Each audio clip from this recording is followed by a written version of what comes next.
बिस्मिल्लाहिर्रहमानिर्रहीम। नाज़रीन अस्सलाम वालेकुम, खुश आमदीद कहते हैं आपको अपने YouTube channel the visible fact में। नाज़रीन, army chief field marshal Asif Munir साहब जो हैं वो चाइना गए।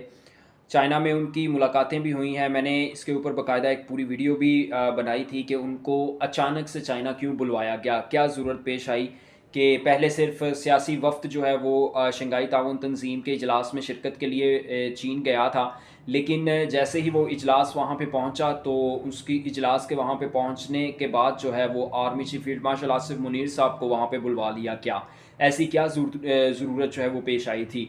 आज उसी मामले की एक कड़ी जो है वो आगे बढ़ी है और उसके अंदर मज़ीद कुछ अहम चीज़ें जो है वो सामने आ रही हैं।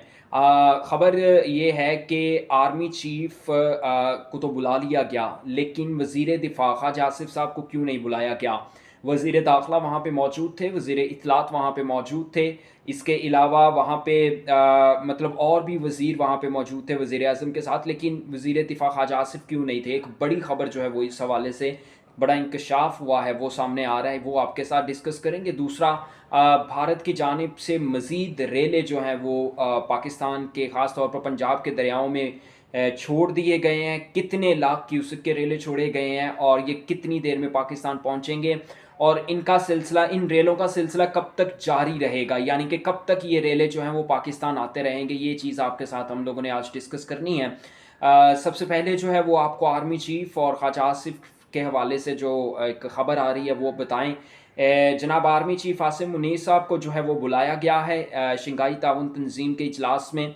बावर्दी नहीं थे, वर्दी के बगैर थे, क्योंकि ये इजलास जो है इसमें तकरीबन तमाम ममालिक के जो है वो सरबराहान को दावत दी गई थी, उनको वहाँ पे बुलवाया गया था। किसी भी किस्म के कोई दिफाई जो सरबराह थे या अस्करी सरबराह थे उनको नहीं बुलाया गया था। आर्मी चीफ आसिम मुनीर को वहाँ पे बुलवाने का मकसद जो है वो मैंने उस दिन आपको बताया था कि आर्मी चीफ की मुलाकात हुई है अमेरिका के सदर डोनाल्ड ट्रंप के साथ। उस मुलाकात के अंदर क्या क्या बातचीत हुई, उस मुलाकात में क्या डील्स हुई, आगे कौन कौन सी पाकिस्तान और अमेरिका के दरमियान तिजारती डील्स होने जा रही हैं, इस हवाले से चीन को आगाह करना बहुत ज़रूरी है, क्योंकि पाकिस्तान के अंदर चीन बहुत से मंसूबों में इन्वॉल्व है। सी पैक सबसे बड़ा मंसूबा है जो चाइना की मदद से पाकिस्तान में मुकम्मल किया जा रहा है। इस मंसूबे के हवाले से और भी चाइना की जितनी पाकिस्तान के अंदर इन्वेस्टमेंट है उसको सिक्योर करने के हवाले से, उस हवाले से जो है वो ये मुलाकात करनी बहुत ज़रूरी थी।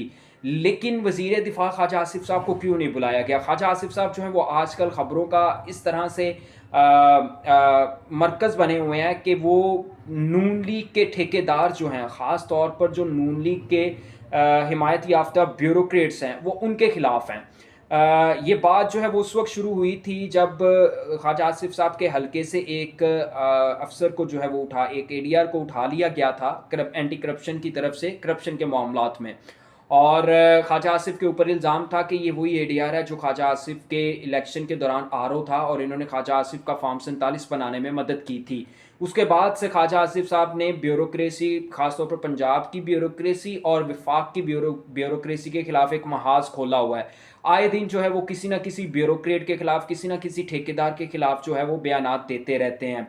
पंजाब के अंदर उन्होंने सियालकोट के अंदर जो सड़कें बनी हैं, उन सड़कों के टूटने की जो है वो तस्वीरें शेयर की और उनका बाकायदा तौर पर वो शेयर किया, उनकी डिटेल्स शेयर की कि 6 माह भी नहीं हुए ये सड़कें बनी हैं और ये सड़कें टूट भी गई हैं। ये ठेकेदार जो हैं वो सियासी ख़ानदान से ताल्लुक़ रखते हैं, इस वजह से इनको कुछ कहा नहीं जा सकता। ये डायरेक्टली जो था वो अटैक था पंजाब हुकूमत के ऊपर कि पंजाब हुकूमत ने एक ऐसे ठेकेदार को ठेके दिए सड़कें बनाने के जो कि अहल नहीं थे, जिनके पास कैपेबिलिटी नहीं थी, जिनके पास रिसोर्सेज तो थे लेकिन वो बनाना नहीं चाह रहे थे, वो करप्ट थे। यूँ सीधे अल्फाज में बात कर लेते हैं कि वो करप्ट थे। उन्होंने काम जो है वो अच्छे तरीके से नहीं किया, नाक़िस मटीरियल यूज़ किया, जिसकी वजह से सड़कें जो हैं वो टूट गईं। इसके बाद से ख्वाजा आसिफ के ख़िलाफ़ जो है वो बाकायदा नून लीग के अंदर से आवाज़ें आना शुरू हुई। हनीफ अब्बासी साहब जो हैं उन्होंने ख्वाजा आसिफ से इस्तीफ़े का चैलेंज दिया। उन्होंने कहा कि अगर आपको हुकूमत से इतना ही मसला है तो आप इस्तीफ़ा दे दें। वज़ारत दिफ़ा है ख्वाजा आसिफ के पास इस वक्त। तो उसके बाद ये काफ़ी ज़्यादा मसाइल हो गए, टॉक शोज़ हुए हैं इसके ऊपर, प्राइम टाइम के टॉक शोज़ जो थे वो हुए हैं इसके ऊपर। ख्वाजा आसिफ साहब को बुला के उनसे क्वेश्चंस किए गए कि आप हुकूमत के ख़िलाफ़ बयान देते हैं, क्या नून लीग के अंदर आपकी वक़्त और आपकी वो जो एक अहमियत है क्या वो कम हो गई है? जिस पर ख्वाजा आसिफ साहब ने कहा कि मैं अगर हुकूमत के ऊपर तनकीद करता हूँ तो वो प्रोडक्टिव तनकीद होती है, और मेरे हुकूमत पर या हुकूमती मामलात पर या काम पर तनकीद करने से ना ही शहबाज शरीफ को कोई मसला है और ना ही नवाज शरीफ को कोई मसला है। जिस दिन शहबाज शरीफ को कोई मसला होगा वो मुझे शटअप कॉल दे देंगे तो मैं चुप कर जाऊंगा, मैं नहीं बोलूँगा। लेकिन जो पंजाब हुकूमत है उसके हवाले से ये बात की जा रही है कि पंजाब में ख्वाजा आसिफ साहब के बयानात को लेकर बहुत से तहफ़्फ़ुज़ात पाए जाते हैं। अब यही मामला है कि ख्वाजा आसिफ साहब को हुकूमती उमूर से दूर रखा जा रहा है, यानी जो मेन वफाक है, फेडरल है, उसके अंदर जो कैबिनेट है उसमें जो भी मामलात होते हैं कबीना के अंदर, उनमें से ख्वाजा आसिफ को दूर दूर रखा जाता है। इसी सिलसिले की कड़ी है कि ख्वाजा आसिफ साहब को चाइना में एज डिफेंस मिनिस्टर नहीं बुलाया गया, जबकि आर्मी चीफ आसिम मुनीर साहब को बुलाया गया। यूं कह लें कि ख्वाजा आसिफ साहब जो हैं वो आइंदा आने वाले वक्त के शाहिद खाकान अब्बासी और मिफ्ता इस्माइल हो सकते हैं। जिस तरह शाहिद खाकान अब्बासी और मिफ्ता इस्माइल ने नून लीग छोड़ी, इसके अलावा उन्होंने चौधरी निसार ने जो है वो नून लीग छोड़ी, इसी तरह ख्वाजा आसिफ भी हमें नून लीग के उस बागी ग्रुप का हिस्सा बनते हुए नज़र आ रहे हैं। क्योंकि ख्वाजा आसिफ अपने अपने अफसरान, जो उनके अफसरान थे जिनकी मदद से वो उमूर चलाते थे, जिस तरह के भी अपने हलके के अंदर वो मामला चलाते थे, उनकी प्रोटेक्शन के हवाले से बात कर रहे हैं कि जब तक वो सिक्योर नहीं है,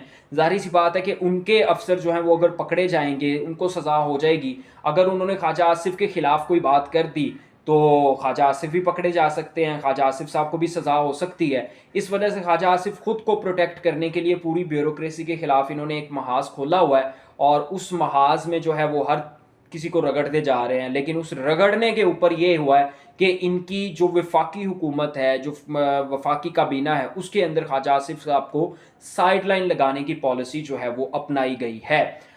जनाब, भारत की तरफ से सैलाबी रेले जो हैं वो सतलुज चनाब में छोड़ दिए गए हैं, और अभी जो ऑलरेडी पंजाब के दरियाओं के अंदर सैलाब था, यानी कि सतलुज, चनाब और रावी के अंदर जो सैलाब था जिन्होंने तबाही मचाई थी, ख़ासतौर पर रावी में जो लाहौर के इर्द गिर्द जिस रेले ने तबाही मचाई थी, ये तमाम रेले इकट्ठे होकर आज पंचनद के मुकाम पर पहुंच रहे हैं।